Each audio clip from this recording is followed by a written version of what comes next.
Racht Prapa in Khao National Park. This is the marina overlooking the rest of the lake goes further inland.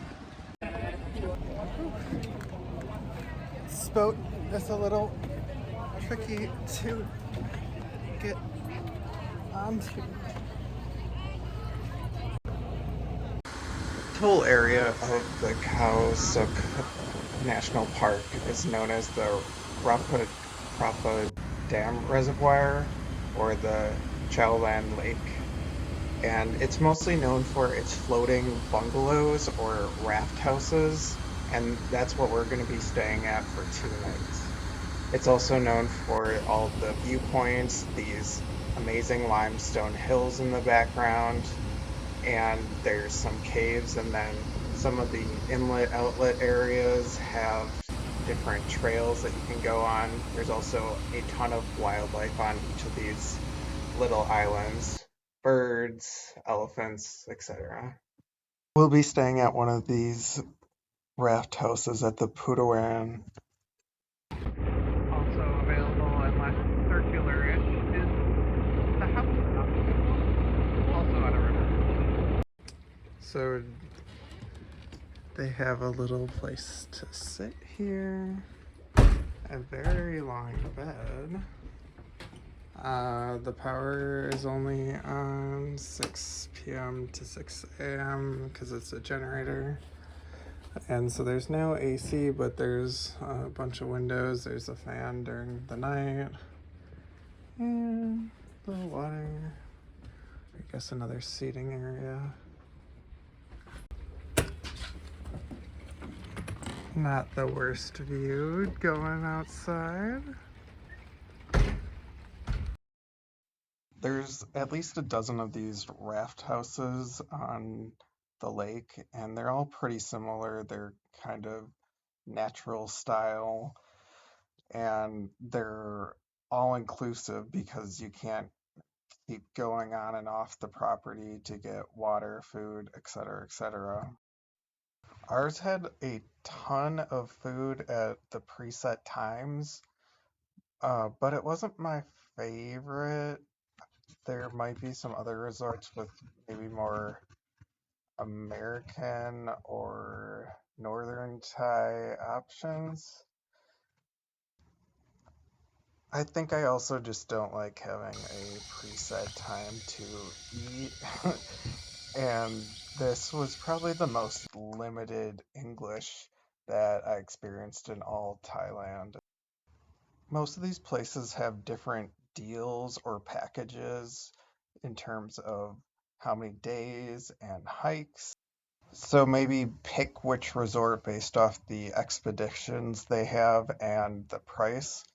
This one did a bunch of sunset sunrises. As you'll see, it was questionable weather, but it was still nice to do these boat tours pretty often as something to do since there's not much to do at any of these resorts themselves.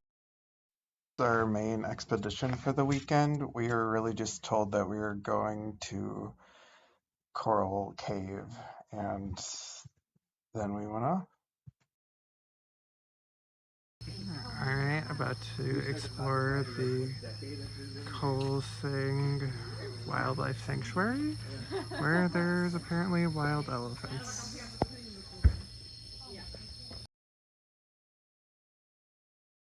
So, spoiler alert, there was no elephants, there was a lot of mud, and then our guide just left, and I guess now there's another boat. Boating in High Roy Rye. On our way to Coral Cave, I believe.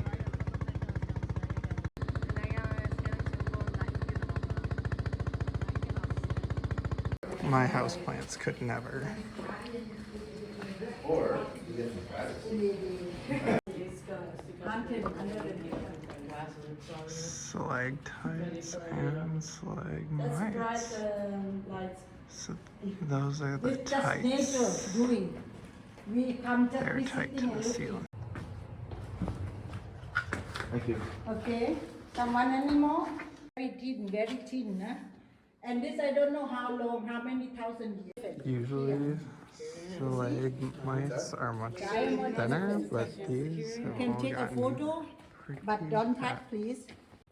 Even little small ones. These are all shiny, hence the name Crystal Cave. Customer or tourists playing like this and then they break. Yeah. Weil kenne ich aus einer anderen Höhle. This we call like This is the waterfall of Slag. Stalactite here can make a music, but they make one break. Then now we waiting for the drop more. You see?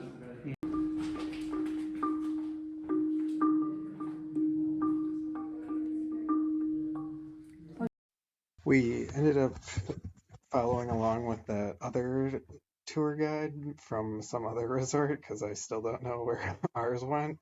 And this was a pretty cool cave, shiny, but it really wasn't that big. And overall, I didn't know where we were going or how far this whole thing was. So it was maybe a lot of effort to get there.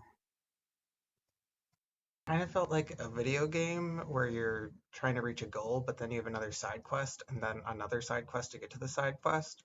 But on our way back, we did see some elephants that were on some of the floating islands.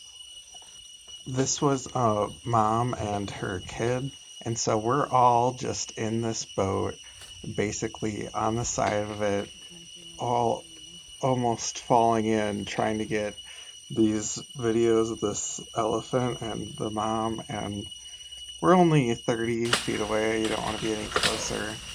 But the mom was taking all these branches and trees and snapping them, and you can kind of hear the loud snap, and then they'll use that to eat. And so some of the islands actually will look a little barren on the edges because they've taken some of the trees out.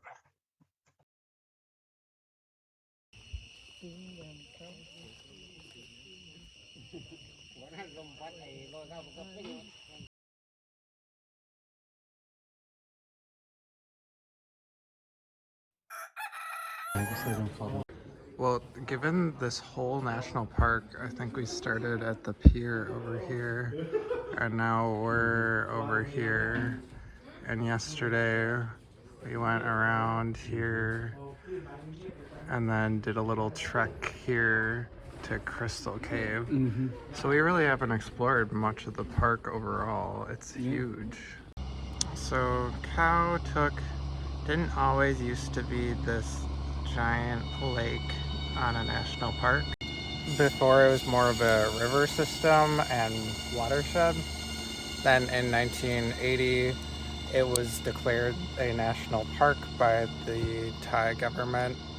Then 2 years later, they finished building the dam, which made the water rise here, and it's the lake that it is. They actually removed some of the species and animals that were here so they wouldn't drown and they could be moved into a different area.